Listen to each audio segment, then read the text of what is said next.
Bienvenue dans cette vidéo. La foi chrétienne offre une perspective unique pour comprendre et surmonter la dépression. Plutôt que de la voir uniquement comme une souffrance que l'on doit affronter seul, la foi nous aide à comprendre la dépression comme une optique de guérison spirituelle, émotionnelle et parfois physique. Voici comment la foi peut être un soutien puissant face à la dépression. Voyons le Christ face à la souffrance.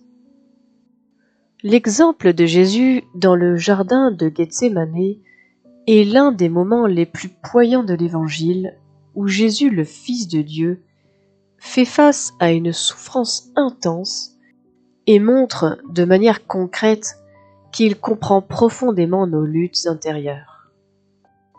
Dans cet épisode, Jésus se retrouve accablé par la peur, la douleur et l'angoisse, des émotions humaines qui résonnent avec nos propres expériences de souffrance, de doute et de désespoir.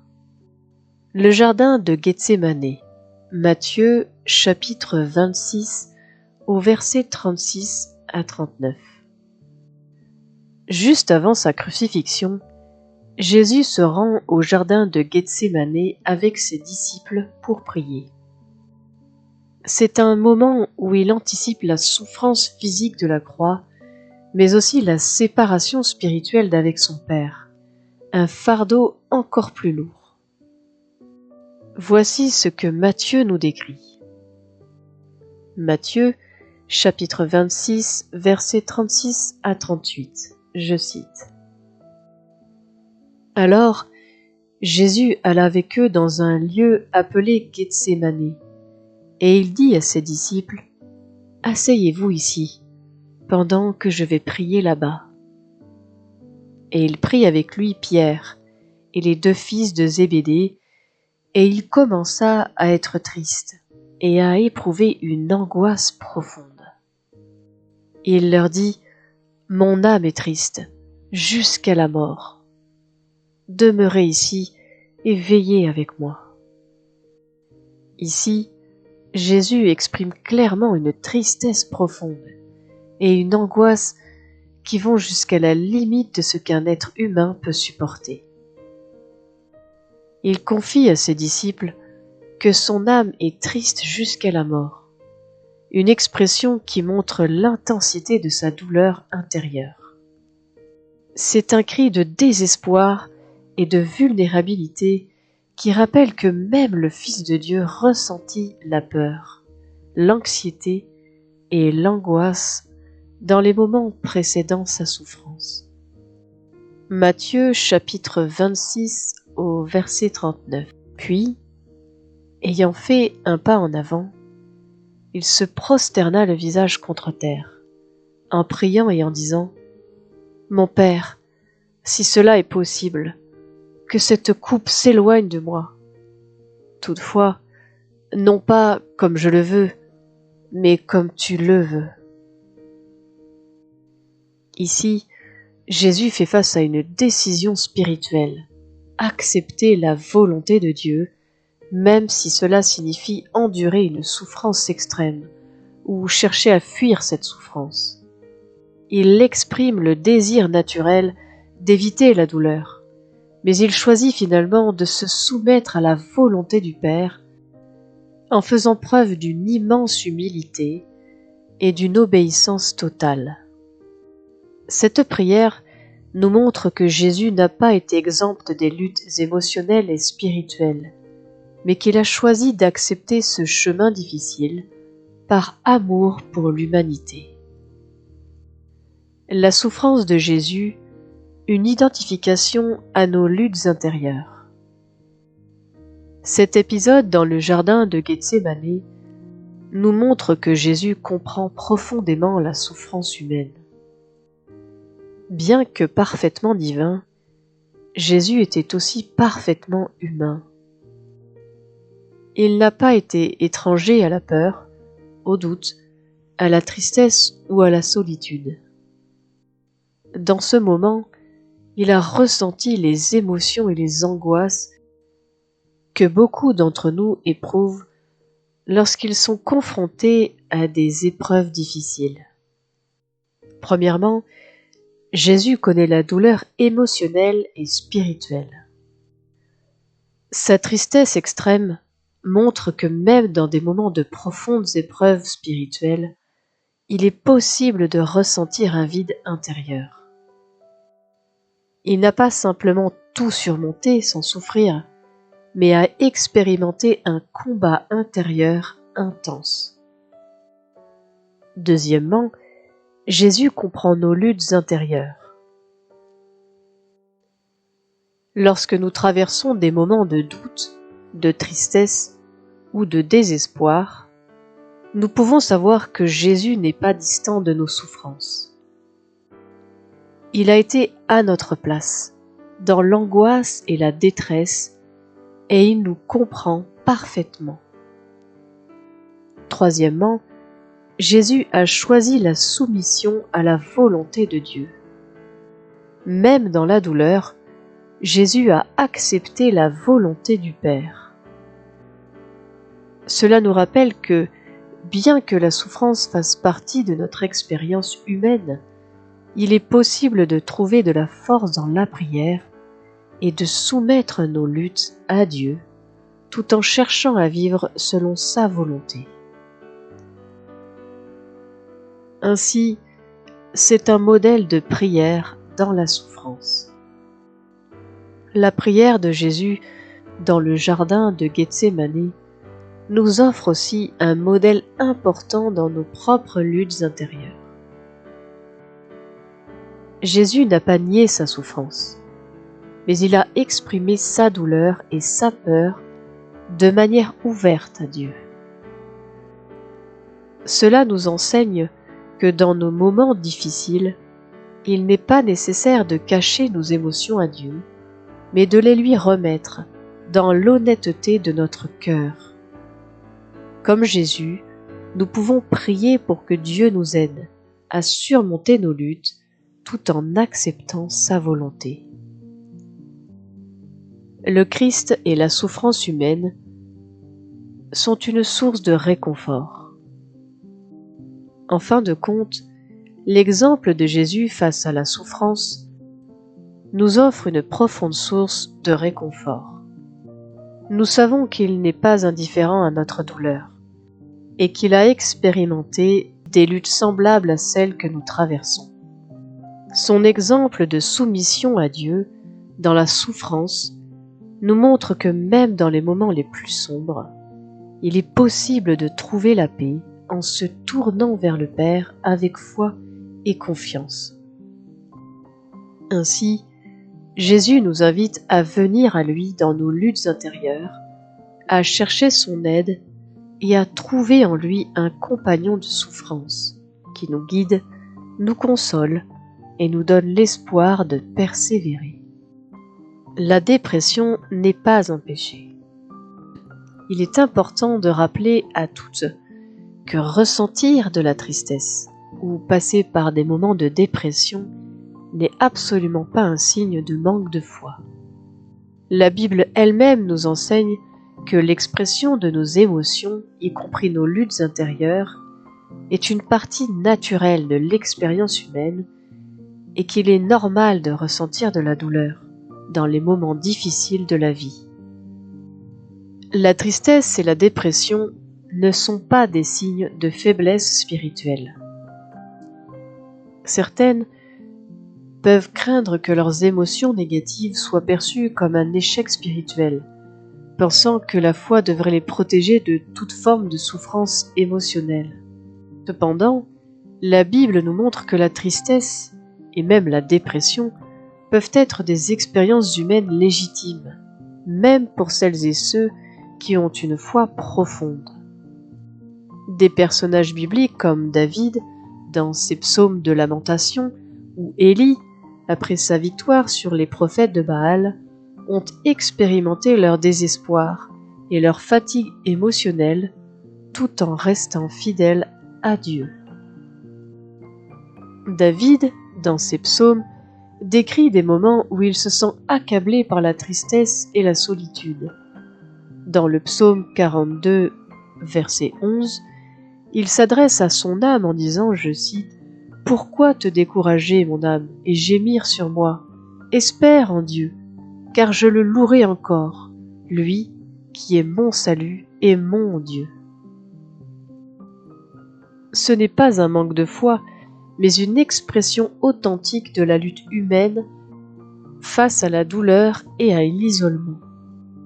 Élie, après une victoire incroyable sur les prophètes de Baal, a aussi demandé à Dieu de lui ôter la vie en raison de son accablement. Mais Dieu n'a pas rejeté Élie pour sa faiblesse.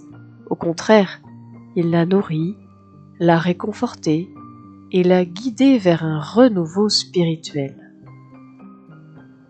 Exprimer nos émotions est biblique. La Bible nous encourage non seulement à reconnaître nos émotions, mais aussi à les exprimer ouvertement devant Dieu. Jésus lui-même, dans le jardin de Gethsémanée, a montré qu'il est possible d'éprouver angoisse et tristesse tout en restant profondément fidèle à Dieu. Dans Matthieu chapitre 26 verset 38, il dit, je cite, « Mon âme est triste jusqu'à la mort. Demeurez ici et veillez avec moi. » Jésus a fait preuve d'une grande vulnérabilité dans sa prière et cela nous montre que Dieu comprend nos émotions et que nous pouvons aller à lui dans nos moments de détresse. Chercher la guérison est un acte de foi. Chercher de l'aide et de la guérison pendant ces périodes de dépression ou de tristesse n'est pas un signe de manque de foi. Au contraire, cela peut être une démonstration de foi, car cela montre que nous faisons confiance à Dieu pour nous guérir et nous restaurer. Dans la Bible, nous voyons que la guérison ne concerne pas uniquement le corps, mais aussi l'âme. Dieu prend soin de notre bien-être spirituel, émotionnel et physique. Dans le psaume 34, verset 18, il est écrit, je cite, « L'Éternel est près de ceux qui ont le cœur brisé, et il sauve ceux qui ont l'esprit abattu. » Ce verset nous rappelle que Dieu se rapproche des cœurs brisés et offre réconfort à celles et ceux qui traversent des moments de grande souffrance. Jésus, en guérissant les malades et en réconfortant ceux qui souffraient, nous a montré que la guérison fait partie du plan de Dieu pour ses enfants. La guérison spirituelle, émotionnelle et physique va de pair dans le royaume de Dieu. Il est donc essentiel de comprendre que ressentir de la tristesse, de la dépression ou de l'anxiété n'est pas incompatible avec une vie de foi. Dieu nous invite à lui apporter nos luttes et nos douleurs, à exprimer nos émotions et à chercher la guérison. Dans nos moments de faiblesse, nous pouvons nous rappeler que Jésus nous comprend parfaitement, car il a lui-même traversé la souffrance humaine. Il nous promet d'être près de nous dans notre douleur et de nous offrir une guérison complète, que ce soit par la prière, la communauté ou même des moyens pratiques comme le soutien professionnel. Ainsi, la foi chrétienne ne consiste pas à nier la souffrance, mais à la traverser avec l'espoir et la certitude que Dieu nous soutient, qu'il nous guérira et qu'il nous donnera la force de surmonter nos luttes intérieures. Dieu est notre source de réconfort.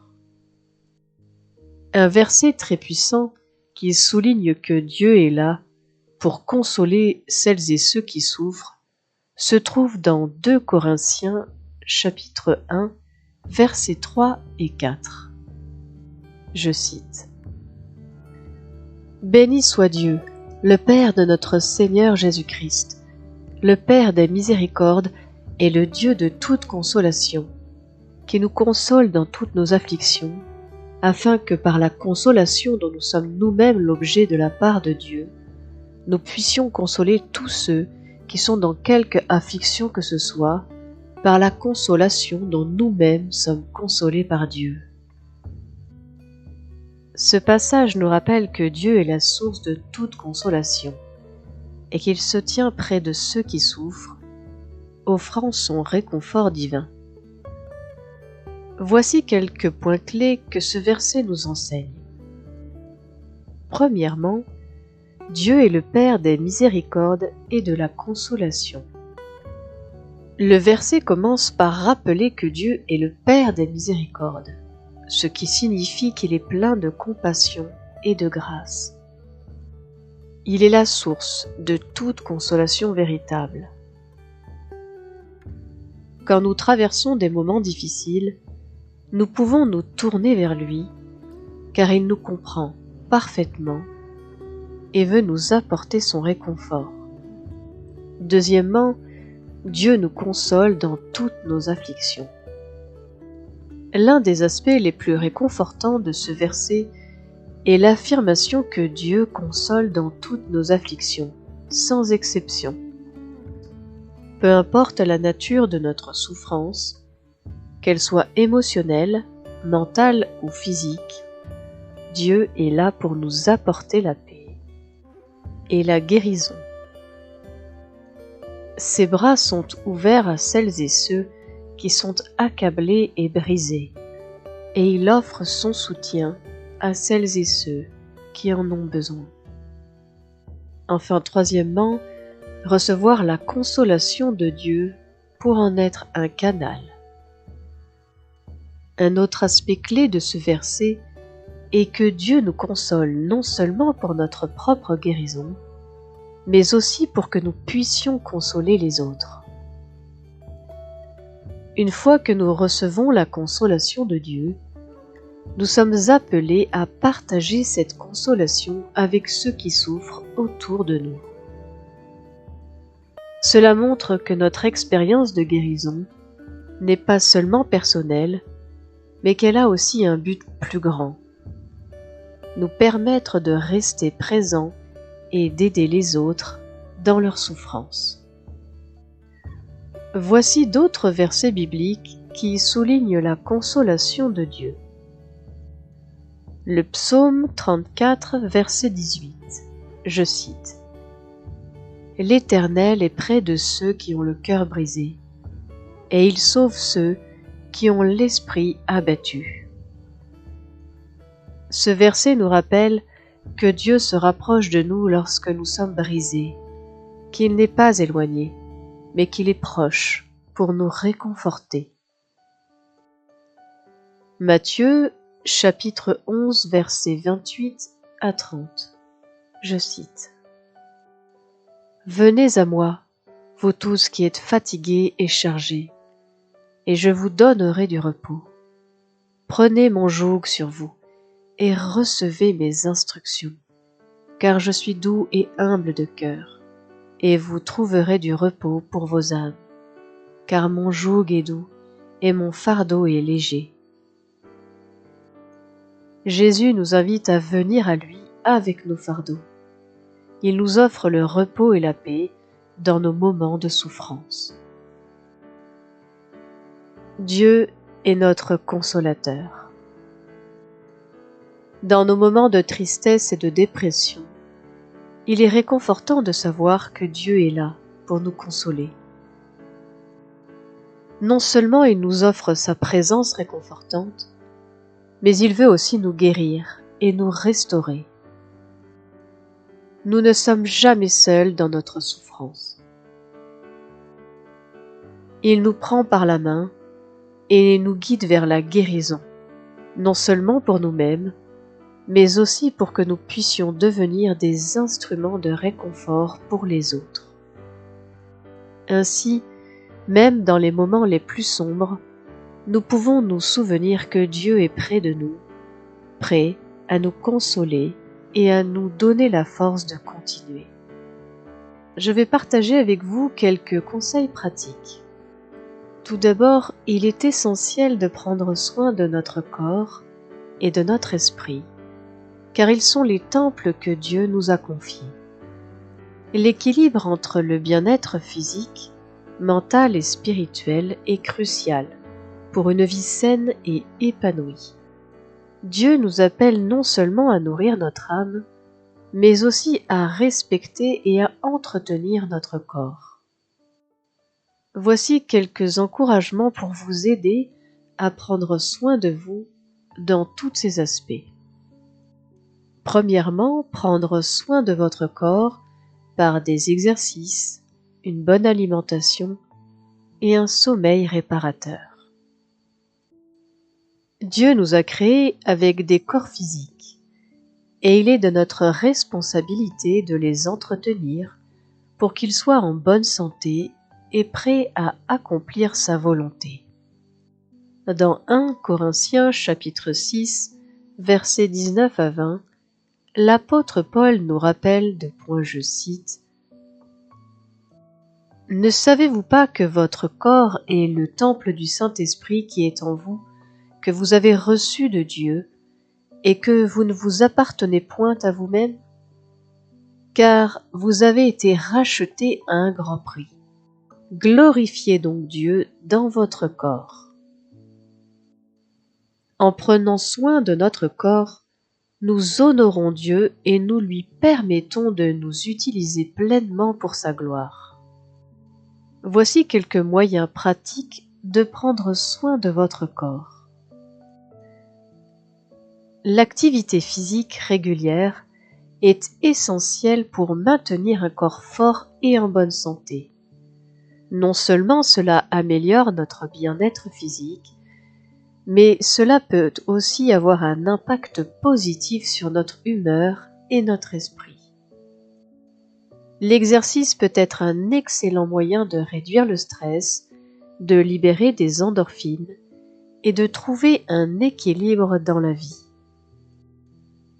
Une alimentation saine. Ce que nous mangeons affecte directement notre énergie, notre humeur et notre santé générale. Une alimentation équilibrée, riche en fruits, légumes, protéines et fibres, est essentielle pour nourrir notre corps.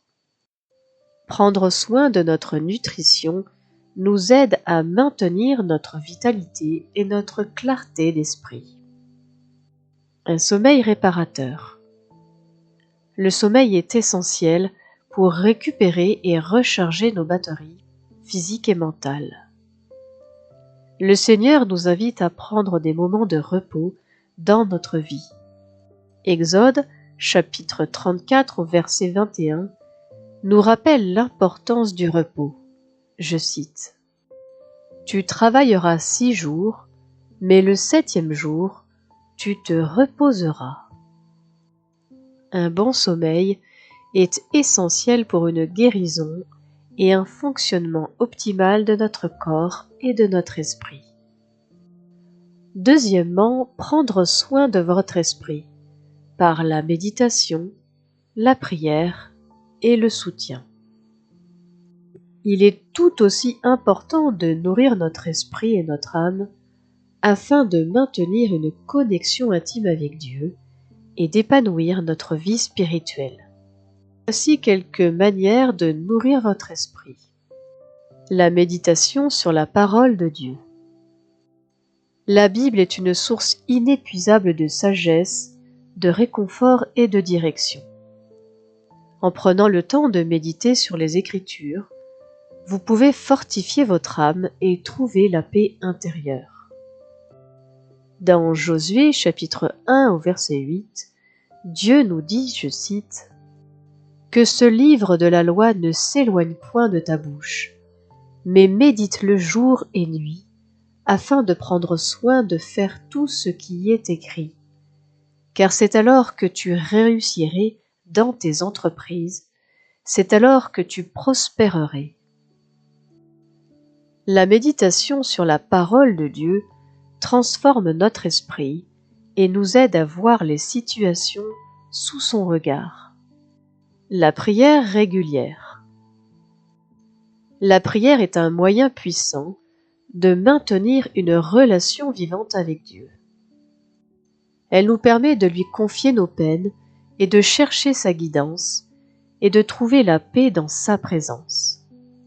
Dans Philippiens chapitre 4 versets 6 et 7, nous sommes encouragés à ne pas nous inquiéter, mais à confier tout à Dieu dans la prière. Je cite: « Ne vous inquiétez de rien, mais en toute chose, faites connaître vos besoins à Dieu par des prières et des supplications, avec des actions de grâce. Et la paix de Dieu, qui surpasse toute intelligence, gardera vos cœurs et vos pensées en Jésus-Christ. » Cherchez du soutien. Ne sous-estimez jamais le pouvoir de la communauté chrétienne. Nous avons besoin les uns et des autres pour nous soutenir, nous encourager et prier ensemble. Dieu nous a appelés à être une famille spirituelle et parfois nous avons besoin de parler à quelqu'un pour surmonter nos luttes. Dans Galates chapitre 6 au verset 2, il est écrit, je cite, « Portez les fardeaux les uns des autres et vous accomplirez ainsi la loi de Christ. » Cherchez du soutien auprès de frères et sœurs en Christ, d'un pasteur, d'un père, d'un prêtre, d'un conseiller ou même d'une thérapeute chrétienne est un acte de sagesse. Troisièmement, soyez patiente avec vous-même. Il est essentiel de se rappeler que prendre soin de son corps et de son esprit est un processus continu. Il n'y a pas de solution rapide ou magique, mais chaque petit effort que nous faisons pour nourrir notre bien-être physique, mental et spirituel compte. Soyez patiente avec vous-même, car la guérison et l'équilibre ne viennent pas du jour au lendemain. Dans Ésaïe chapitre 40 au verset 31, nous sommes encouragés à espérer en Dieu, car il renouvellera nos forces. Je cite: « Mais ceux qui espèrent l'Éternel renouvellent leurs forces. Ils prennent leur vol comme les aigles, ils courent et ne se fatiguent point, ils marchent et ne se lassent point. » Dieu est patient avec nous, et il nous guide tout au long de ce chemin de guérison et de croissance. Ne soyez pas trop dur avec vous-même si les progrès semblent lents. Le Seigneur œuvre en vous, avec sa grâce, vous allez avancer. En résumé, pour prendre soin de vous-même de manière holistique, il est important de nourrir votre corps, votre esprit et votre âme. Pratiquez l'exercice, mangez sainement, dormez suffisamment et méditez sur la parole de Dieu. Priez, cherchez du soutien et restez ouverte à la guérison progressive que Dieu veut accomplir en vous. Rappelez-vous que Dieu nous aime profondément et désire notre bien-être complet. Soyez patiente avec vous-même, et avec sa force, vous trouverez l'équilibre et la guérison dont vous avez besoin. Je vous remercie d'avoir écouté cette vidéo et je vous souhaite d'être grandement bénis par notre Seigneur Jésus-Christ.